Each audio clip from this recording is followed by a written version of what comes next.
আজকের আলোচনাটা একটু ব্যতিক্রম না, আমার আলোচনা প্রায় কাছাকাছি থাকে।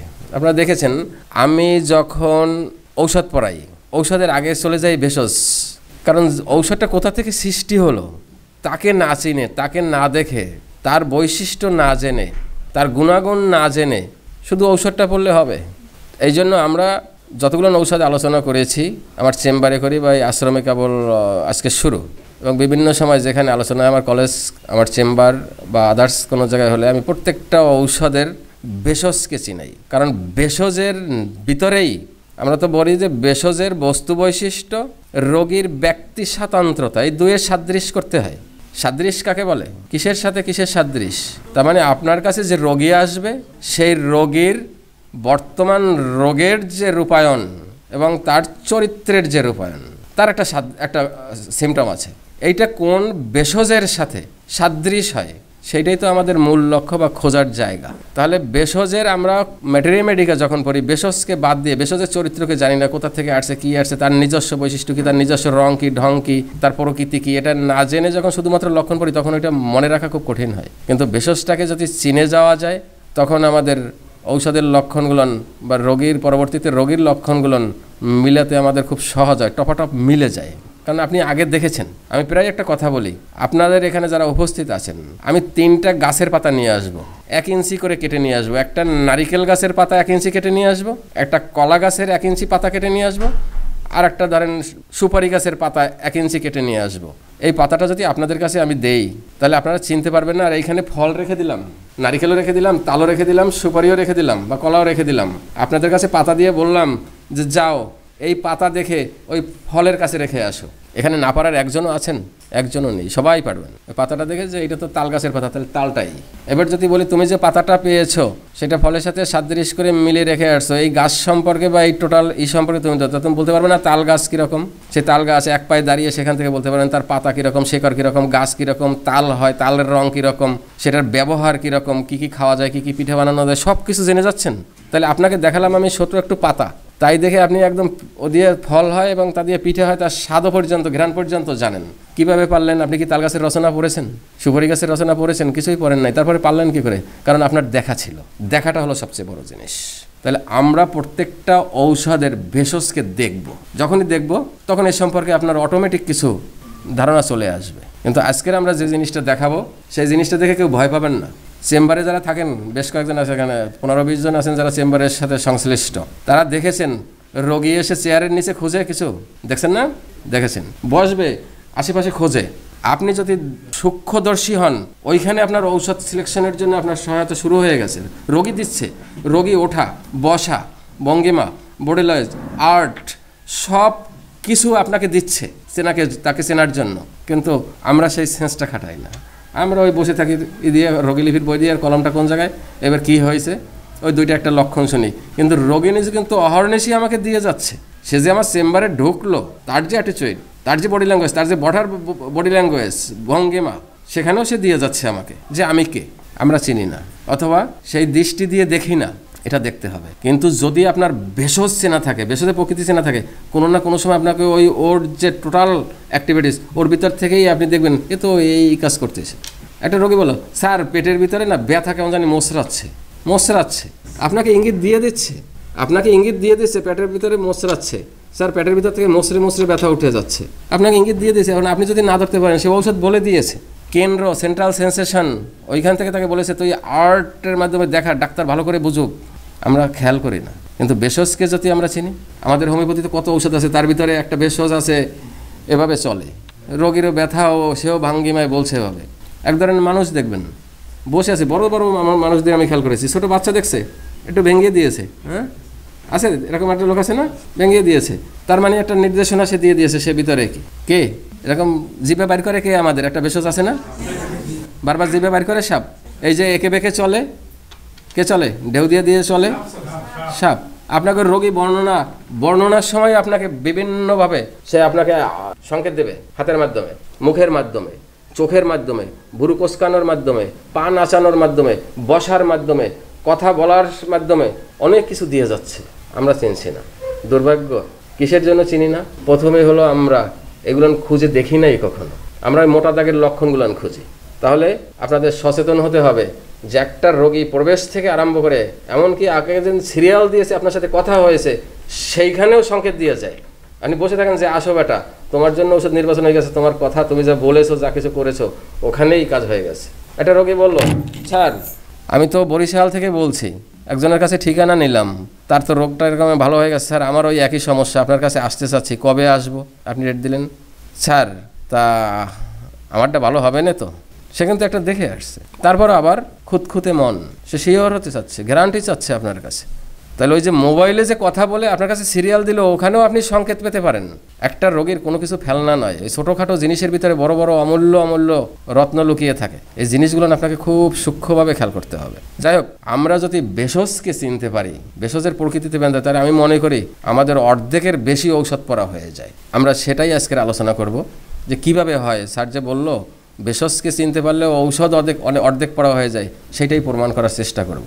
তাহলে আপনার আমাদের আলোচ্য বিষয়টা ইতিমধ্যেই আপনারা বুঝে গেছেন। এই যে ছেড়ে দেব,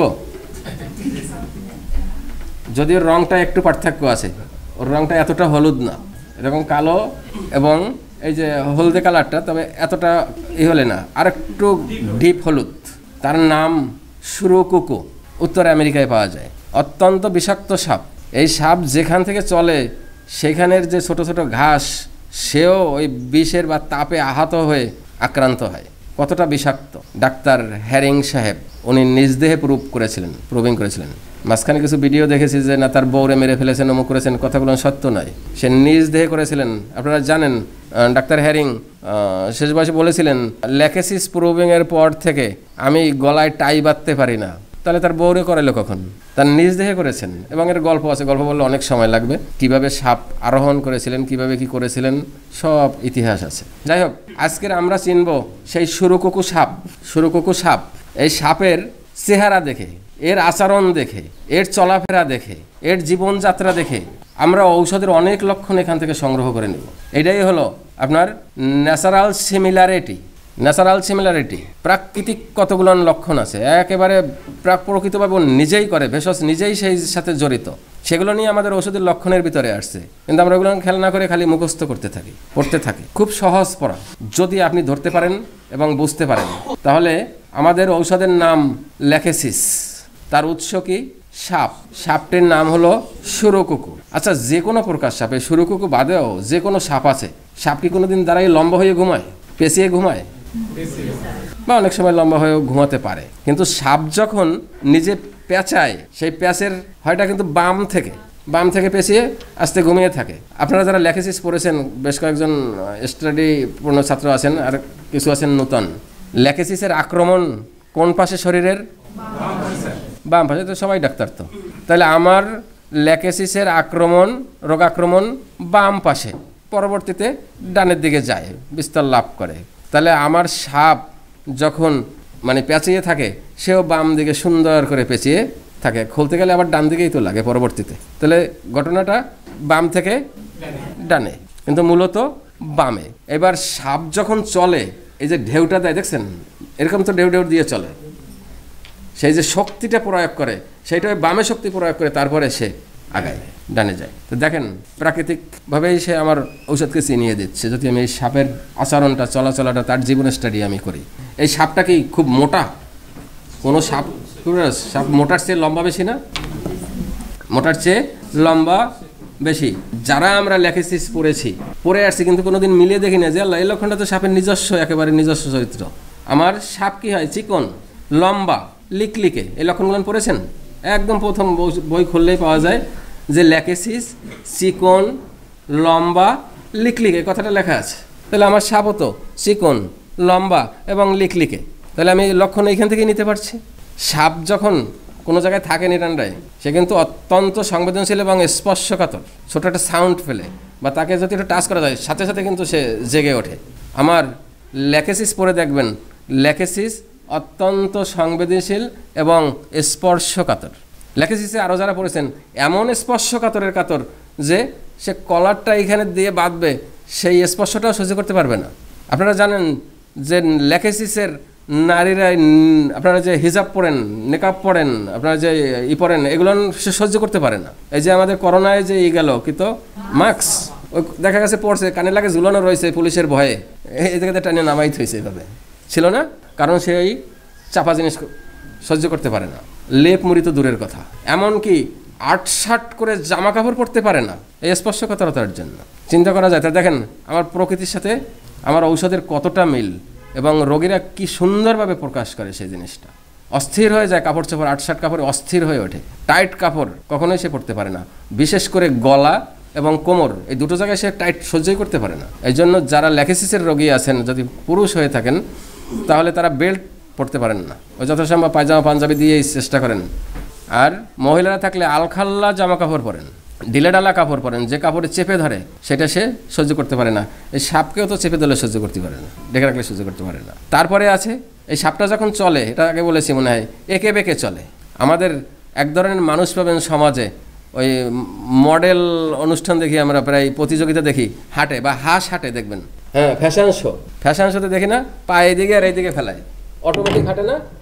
হাঁসও দেখবেন পা কিন্তু এইদিকে দেয় আর ওইদিকে দেয়, সোজাসুজি পা পড়ে না। তাহলে আমার ল্যাকেসিসের রোগীও হেলে দুলে চলে না, সাদৃশ কাকে বলে দেখেন। তারপরে আছে আপনার সাপ, যদি দেখি সাপে প্রায় আমরা শুনছি রাত্রে আসছিল, রাত্রে বিচরণ, রাত্রে কেটেছে, এই ঘটনাগুলো নিয়ে বেশি শুনি। তার মানে সাপের রাত্রে বিচরণটা বাড়ে।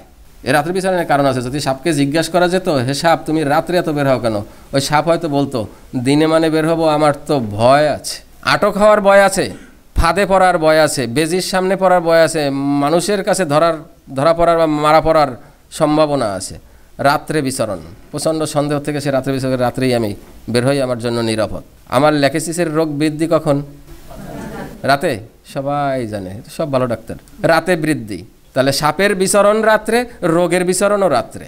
সাপুরে খেলা দেখেছেন সবাই, মেয়েরা একটু কম দেখেছেন মনে হয় না, দেখেছেন? ওই সাপুরে বাক্স থেকে সাপ বের করে ছেড়ে দিয়ে তারপরে যখন আবার এই ধরা লাগে, তখন কিন্তু এই জায়গা থেকে ধরে, গলা, সাপের গলা ধরলে আর সাপের কিছু করতে পারে না। এরা এইখান থেকে ধরলেও আপনাকে পেঁচ দিয়ে ধরবে, উল্টা ধরবে, এরকম ধরে বসে না, ধরে বসে পেঁচ দেবে বা আপনাকে সবল দিবে। এই জন্য সাপের ধরে কোন জায়গা থেকে? আপনার এই গলার থেকে এইভাবে ধরে, ধরলে সাপ ব্যাস, এর আর যত শক্তি থাকে আর কাজ হবে না। তাহলে কি গলা দুর্বল জায়গা? সাপের গলা এত বড় শক্তিশালী বিষাক্ত, সব শেষ না গলা। ল্যাকেসিসের আক্রমণ কোথায়? সবচেয়ে বড় আক্রমণই গলায়। গলায় দুর্বলতা, ওই যে টাই পড়তে পারে না, সেখানেও দুর্বলতা। গলা ব্যথা, এখানে আরেকটা গলার লক্ষণ বলে যাই, নাহলে পরবর্তীতে হয়তো বলে যেতে পারি। এই গলার লক্ষণে আপনারা ইগনেশিয়ার একটা লক্ষণ পড়েছিলেন, যে গলার রোগে বা গলা ব্যথায় তরল জিনিস গিলতে পারে না, শক্ত জিনিস খেলে উপশম বা আরাম বোধ করে। পিকিউলিয়ার সিমটম, অদ্ভুত লক্ষণ, ব্যতিক্রম হয়ে গেছে এই মাথার ওই মাথা। আমাদের ল্যাকেসিসেও কিন্তু এই লক্ষণটা আছে। ল্যাকেসিসের সাধারণত রোগীরা গলায় কোনো প্রদাহ হলে বা কোনো রোগ হলে সে তরল জিনিস খেতে পারে না, শক্ত জিনিস খেয়ে আরাম বোধ করে, শক্ত জিনিস খেতে সে স্বস্তি বোধ করে। এই সাপটা যখন খায়, সাপের পানি বা লিকুইড বা শরবত এগুলো নেড়ছে, সে কিন্তু শক্ত জিনিসই খেতে অভ্যস্ত। ইঁদুর, ব্যাং, মাছ, পাখির পাখি বাচ্চা, ডিম, সব শক্ত জিনিসগুলো গিলে গিলে গলৎকরণ করে খায়, চাবাইয়ে খায় না। তাহলে দেখেন এখানেও আমার ন্যাচারাল সিমিলারিটি রয়ে গেছে। এই সাপটা যখন চলার সময় একটা জিনিস সাপ দেখছেন, সবাই দেখেছেন, সাপ চলার সময় কি জিভে বের করে আবার ভিতরে নেয়, বের করে আবার নেয়। অনেকে বলে, সাধারণত কতটা সত্য জানি না, যে তাদের কান নাই কিছু না, ওই জিহ্বাই তাদের সংবেদনশীল অর্গান, ওইখান থেকে সে ভাইব্রেশন বা বাইরের শত্রুমিত্র আছে কিনা বা কিছু আছে না পথ দেখে সে ওইখান থেকে বুঝে নেয়, শুনে নেয় জিহ্বা থেকে। এরকম কতটা সত্য জানি না। যাই হোক, যে কারণেই হোক না কেন, সে কিন্তু জিহ্বা বাইর করে আর ভিতরে নেয়। এই জিহ্বা নিয়ে আমার ল্যাকেসিসের রোগীর অনেক কিছু আছে, অনেক কিছু আছে। এই যে একটু আগে দেখলাম যে ভেঙিয়ে দেওয়া, তার মানে জিহ্বার সঞ্চালনটা বেশি হয়, ব্যবহারটা বেশি হয়, ওই সাপের মতো। আর কিছু না হোক, যখন আপনার কাছে তার লক্ষণ বর্ণনা করবে, সিমটম করবে, ওই সময় দেখবেন ল্যাকেসিস নিজে ভিজিয়ে নিচ্ছে, ঠোঁট ভিজিয়ে নেয়, জিহ্বা দিয়া বার ঠোঁট ভিজায় ল্যাকেসিস।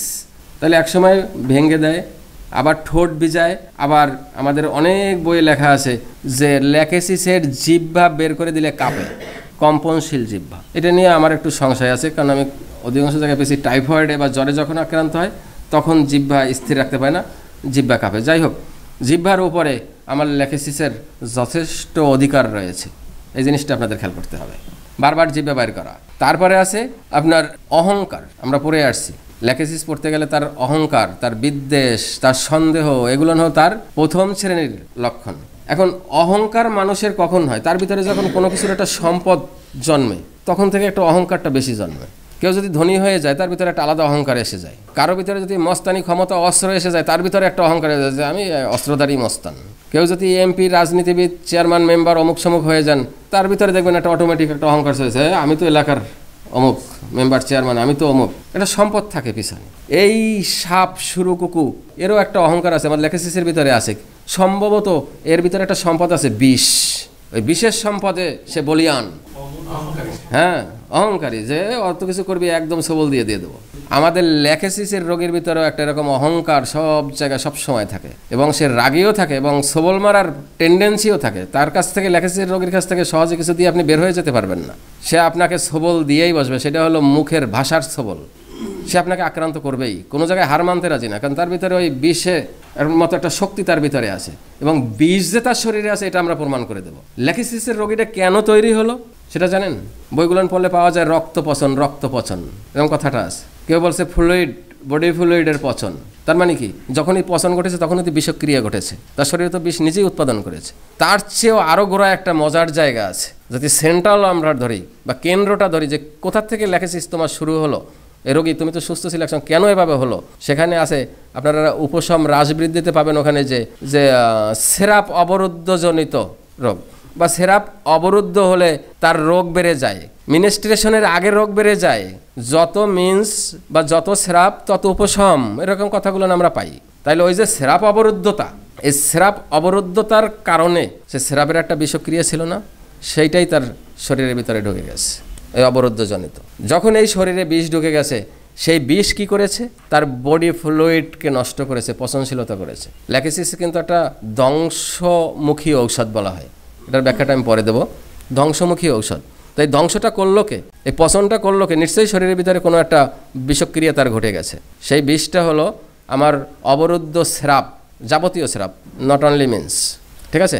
যাবতীয় স্রাব যখন অবরুদ্ধ হয়, সেই অবরুদ্ধ স্রাবের যে টক্সিন সেইটাই তার শরীরে জমে যায় এবং সেই তাকে পচনশীলতা লাগায়।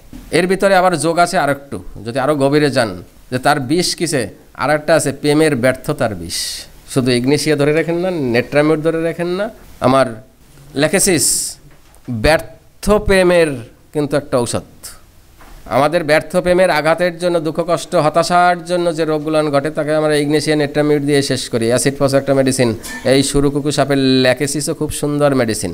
তাইলে এই যে প্রেমের ব্যর্থতা বা বিরহের বিষ, বিরহে কিন্তু ভালো বিষয়, আপনি কাঁদবেন, আপনি কী করবেন, এর হরমোনগুলো জমা হচ্ছে না, জমা হয়ে আপনার বিষক্রিয়া সৃষ্টি করে দিচ্ছে শরীরের ভিতরে। তাহলে এই বিষ নামাতে হলে আর এক বিষের দরকার। বিষে বিষক্ষয়, এই বিষে তাকে অহংকারী করেছে, তাকে বিদ্বেষী করেছে, তাকে হিংসুক করেছে, তাকে পরশ্রী কাতর করেছে, এবং ল্যাকেসিসের বিষ তাকে এতটা বিষাক্ত করেছে সে জেদ থেকে ছেড়ে দিতে রাজি নয়। এই জন্য দেখবেন আমাদের সমাজে এক ধরনের লোক পরশ্রী কাতর, তারা অন্যের ভালো দেখতে পারে না। দেখতে না পারো তুই মনে মনে জল, ল্যাকেসিস মনে মনে জ্বলবে না, সে পেপার পত্রিকা লেখালেখি, জনসভা, মিটিং, পোস্ট এই দিয়ে আক্রমণ করবে। তাতে আপনার সাথে যতই সম্পর্ক ভালো থাকে, একসময় ভালো সম্পর্ক ছিল, তারপর সে মানবে না, কি তুমি আমার চেয়ে উঠে যাচ্ছ, এটা সে দেখতেই পারবে না, পরের উন্নতি সে দেখতেই পারে না, একদম উঠে পড়ে লাগবে সে, নাছর বান্দা। আচ্ছা, তারপরে আপনার তাইলে আমাদের রাগ হিংসার বিষের যে সবল এ দিয়ে থাকে, যদি রাগী হয় তার সবল দেবে। সাপ কিন্তু সাধারণত অহেতুকভাবে কাউকে কামড়ায় না, যখন সে বিতৃষ্ণা থাকে তার তখন সে সবল দেয়, যখন সে রাগী হয় তখন সে সবল দেয়। এই বিতৃষ্ণা বোধ আমার ল্যাকেসিসের রোগের ভিতরে সার্বক্ষণিক থাকে, যেটা আমরা বইয়ে পড়ে আসছি, অবসাদগ্রস্ত, বিষণ্ণ থাকে, সে সবসময় বিষণ্ণ থাকে, তার ভিতর থেকে সে হঠাৎ করে ফোঁস করে ওঠে। এই ফোঁস শুধু সাপ করে না, আমাদের ঘরেও অসংখ্য সাপ আমরা অনুষ্ঠান করে নিয়ে আসি না, অনুষ্ঠান করে অনেক সাপ আমরা নিয়ে আসি। হ্যাঁ, তারাও সাপ, আপনাদের আনি না, যারা আনি উভয়, ঠিক আছে না, তোমাদের এক সাইডে যাবে না, সব সাইডেই যাবে। তাহলে আমরা অনুষ্ঠান করেও সাপ নিয়ে আসি, সেই সাপরাও যে কত সাপ পৃথিবীতে কত মানুষকে সবল দিয়ে বিষাক্ত করে মেনেছে তার হিসাব নেই। যদিও আমাদের সরকারি একটা আছে যে সাপে বছরে কতজন মারা গেছে, এরকম একটা পরিসংখ্যান দেখি মাঝে মাঝে, ওর বাহিরেও অনেক আছে। কিন্তু আমার ঘরের সাপ যে কত ঘর বাংলো সবল দিয়ে, সে হিসাব কোনো সরকারি খাতায় নেই। কত সাপ ঘরে বসে, গৃহিণী সাপ কত পুরুষকে বিষাক্ত করেছে। ডোন্ট মাইন্ড, আপনারা মহিলারা এখনো ঠান্ডা না, আমি বলবো পুরুষদেরও আছে তাদের জন্য। কত ঘরে বসে বিষাক্ত সাপ আছে, মারা যায় নাই ওই বিশেষ সাপে, কিন্তু সে নিজে সব জর্জরিত হয়ে গেছে। এরকম অসংখ্য পুরুষ আছি আমরা আমাদের সমাজে। এই কেউ জোরে বলো না জি স্যার। এখানে আবার জুটিয়ে আছো, বাড়ি যে আবার গ্যাঞ্জাম বাঁধাইও না, সাপ চেতাই নিও না, যা বাড়িতে বুঝবা। আচ্ছা, হাসি আনন্দের সাথে পড়া এটা ভালো। তাহলে আমাদের এই ল্যাকেসিসের রোগীও এরকম একজন বিষধর সাপ। সেই সাপ যে ঘরে গেছেন, যে পরিবারে গেছে, যে প্রতিষ্ঠাতে গেছে, যে সমাজে গেছে, যে প্রতিবেশীতে গেছে, তারা বোঝে তার জ্বালা কী, বিষের জ্বালা কী। তাহলে এই বিষের জ্বালা আমাদের বুঝতে হবে। আচ্ছা, আরেকটা জিনিস বলি, এই সাপ কোন ঋতুতে বেশি বের হয় জানেন? অনেকেই বলবেন বর্ষায় বের হয়, বাধ্য হয়ে বের হয়। যে আমার বিলে পানি হয়ে গেছে, আমার গর্তের ভিতরে পানি ঢুকে গেছে, আমার বসত বাড়িতে পানি উঠে গেছে, এই জন্য হয়তো অনেক সময় বের ঘরের ভিতরে ঢুকে যায়। কিন্তু তার প্রকৃতভাবে সে যখন ভ্রমণশীল হয় বা বাইরে বাসায় নিজে স্বস্তি বোধ করে, বা নিজের যে সিজনটা, প্রত্যেকটা মানুষের একটা সিজন আছে। আমরা যে মানুষগুলো, আমরাও কেউ বলে থাকি শীত ভালো লাগে, কেউ বলে গ্রীষ্ম ভালো লাগে, কেউ বসন্ত, এরকম আমাদেরও একটা পছন্দের জায়গা আছে। সাপের সবচেয়ে পছন্দের ঋতুটা হলো, বা তার বিচরণের সময় হলো বসন্তকাল। আজকেরই যে ল্যাকেসিস বইটা, ম্যাটেরিয়ামেটিকের বইটা খুলে একটু ল্যাকেসিসটা বের করে দেবেন, বসন্তকালে রোগাক্রমণ। তাহলে বসন্তকালে সাপেরও বিচরণ, আবার ল্যাকেসিসের রোগীর বসন্তকালেই রোগেরও বিচরণ। কি কায়দাটা, কি সুন্দর সুন্দর কায়দা না? আজকের যে বই খুলে দেখবেন, ল্যাকেসিসের ঋতুস্রাব কালচে বর্ণের, ল্যাকেসিসের পায়খানা কালো গুটলে, ল্যাকেসিসের জিহ্বা বা মারি কোনো জায়গা থেকে কালোর প্রতি তার একটা বিশাল দুর্বলতা ল্যাকেসিসের রোগীর। আমার এই সাপ যে মল ত্যাগ করে, সেইটা যদি জেনে থাকেন, সার্চ দিয়ে দেখবেন নেটে, তার মল কালো এবং ঘুটলে। আমরা হয়তো দেখি না সমাজে যে এটা সাপের গু, ঠিক আছে? তাহলে এই যে সাদৃশ, এই সাদৃশগুলো যদি আপনার জানা থাকে ভেষজের, তাহলে দেখেন ল্যাকেসিসের কতগুলো জিনিস আপনি জেনে গেলেন। ল্যাকেসিসের রোগী প্রথম যখন আপনার এখানে এসে বসবে, তার ভিতরে একটা সন্দেহ ঢুকবে যে এখানে সাপটাপ আছে নাকি। এই সাপ সন্দেহ, সাপ ভীতি, সাপের ভয় এবং সাপ নিয়ে তার একটা ম্যানিয়া, এটা একটা খুব গুরুত্বপূর্ণ লক্ষণ, খুবই গুরুত্বপূর্ণ লক্ষণ। তার মানে সাপের বিষ বা সাপের ভয় বা সাপের ম্যানিয়া তাকে এমনভাবে পেয়েছে যে এইখানে মনে হয় সাপ আছে। সন্দেহ। সবচেয়ে আশ্চর্যের ঘটনাটা শুনবেন, সবচেয়ে আশ্চর্যের ঘটনাটা, ল্যাকেসিসের যখন একদম পূর্ণ রোগী হয়ে যায়, পরিপূর্ণ রোগী হয়ে যায়, টার্সিয়ারি স্টেজের রোগী হয়ে যায়, তখন ঔষধও খায় না। সন্দেহ করে ঔষধের ভিতরে বিষ।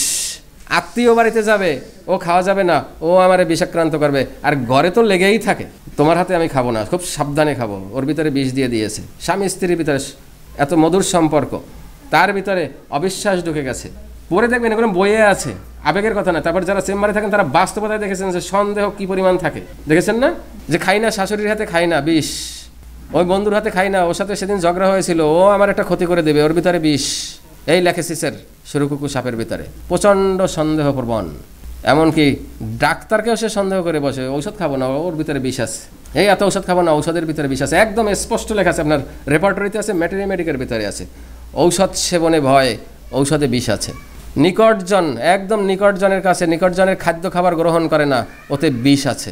তার মানে বিষে তাকে এত বিষাক্ত করেছে, তার শরীরে যে সেই অবরুদ্ধ বিষ তাকে এতটা বিষাক্ত করেছে যে এখন সব কিছুতে বিদ্বেষ, সব কিছুতে হিংসা, সব কিছুতে সন্দেহ, সব কিছুতে পরশ্রী কাতরতা, কোনো জায়গায় সে ভালো জিনিস দেখে না। দেখবে কি করে? এ সাপের কি গুণ আছে নাকি কিছু? এ নিজেই তো অনেক দোষে দুষ্ট, এর ভিতরে কোনো গুণ নেই। আমার ল্যাকেসিসের রোগের ভিতরে গুণ খুঁজে পাবেন না, দেখবেন সব বিষে বিষাক্ত এবং দুষ্ট গুণে গুণান্বিত সে। কি তাহলে ল্যাকেসিস পড়া হচ্ছে এই গল্পের ভিতরে? হ্যাঁ, পড়া হয়ে যাচ্ছে। তাহলে আমার সাদৃশ্যে 14-15টাই মনে হয় সম্ভবত বলে ফেললাম।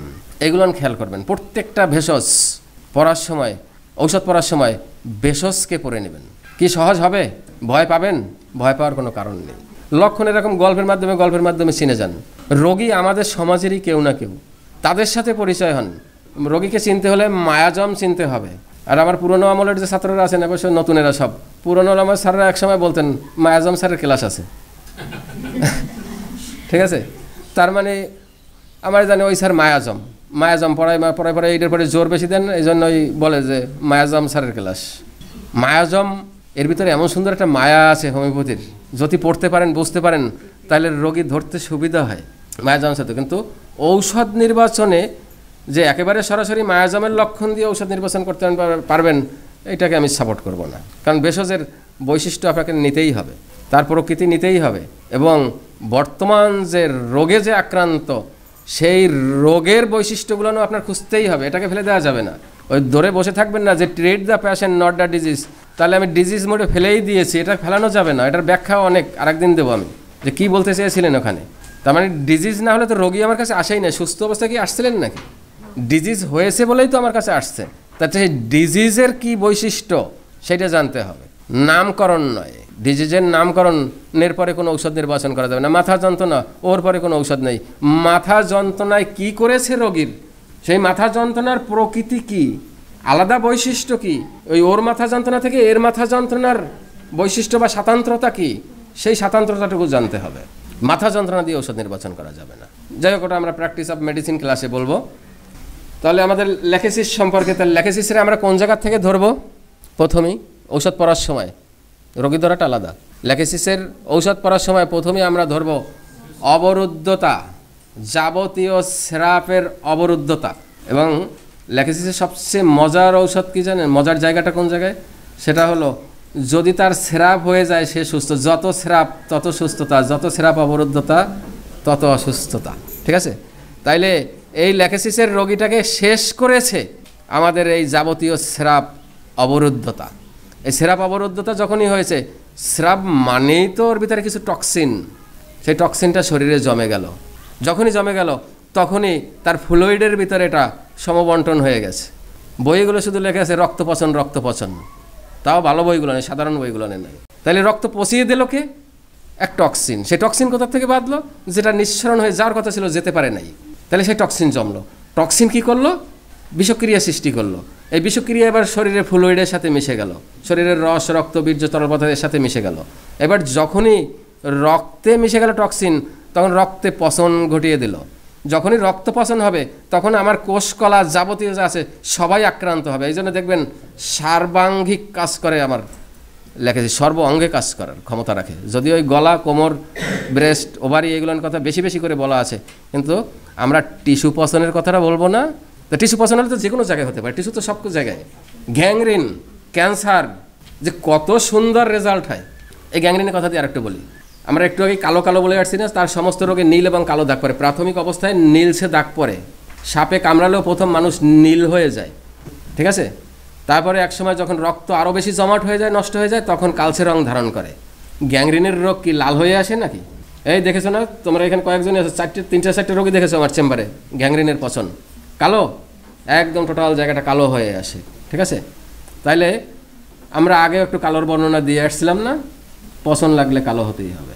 এবং আমার ল্যাকেসিসের পচনটাই বেশি, এবং রোগগুলো নীলচে এবং কালচে আকার ধারণ করে। যেখানে যাই হোক না কেন সেখানে এটা হয় নীলচে দাগ, নাহলে একটা কালচে আভা তৈরি হয়। তাহলে দেখেন ঔষধ কী পড়ার কি মজাটা, কি সুন্দরটা কি।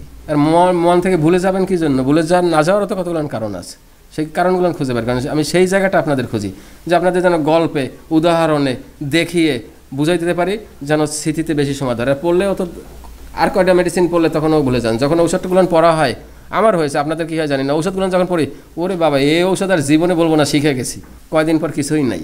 এ ঘটনা হতো না? তখন আমি এই পদ্ধতি পাল্টিয়েছি, না এভাবে পড়া যাবে না, পড়ার ধরন পাল্টাতে হবে। তখন নিয়ে আসি যে আমার ভেষজের প্রকৃতির সাথে আমার ন্যাচারাল কী সাদৃশ আছে, আমার সেগুলো খুঁজে আমি কিছু কিছু জিনিস মনে রাখবো। কারণ সাপ কীভাবে চলে আমাদের বাচ্চারাও জানে, সাপ কীভাবে ঘুমায় সেটা সবাই জানে, সাপের ভিতরে বিষ থাকে এটা সবাই জানে, সাপ একটা জেদি জিনিস আমাদের সবাই জানে, আবার সাপ ভীতু এটাও আমরা সবাই জানি। তাহলে এইগুলো নিয়ে তো আমার ঔষধের লক্ষণ। তাহলে আমরা কোথায় গেলাম? কিভাবে সৃষ্টি হলো? অবরুদ্ধতা, স্রাব অবরুদ্ধতা। সেই স্রাবের টক্সিন বডি ফ্লুইডের সাথে মিশে যাওয়া, তারপরে কোষকলা বিনষ্ট হয়ে যাওয়া, এবং তখন বিনষ্ট হলে সেখানে তো পচন লাগবেই। এইখানে হলো সে বিষাক্ত কি করে বা নষ্ট বা পচন কি করে, দেহের সেল বা টিস্যু এদের যেমন পচন ঘটায়, মনেরও পচন ঘটায়। এই জিনিসটা শুধু মনে রাখবেন যে এই বিষ শুধুমাত্র রক্তকে বিষাক্ত করে না, সে মনকেও পচিয়ে দেয়। মনকে যখন পচিয়ে দিয়েছে বিষাক্ত করেছে বা পচিয়ে দিয়েছে, ওই পচনশীল মনেই হিংসা, ওই পচনশীল মনেই সন্দেহ, ওই পচনশীল মনেই বিদ্বেষ, ওইখানে টোটাল বিষে বিষাক্রান্ত। তাহলে ল্যাকেসিসের বিষ দেহে বিষ, মনে বিষ, আমাদের সুরুকুকু 80 বিষ, মনে থাকে যেন।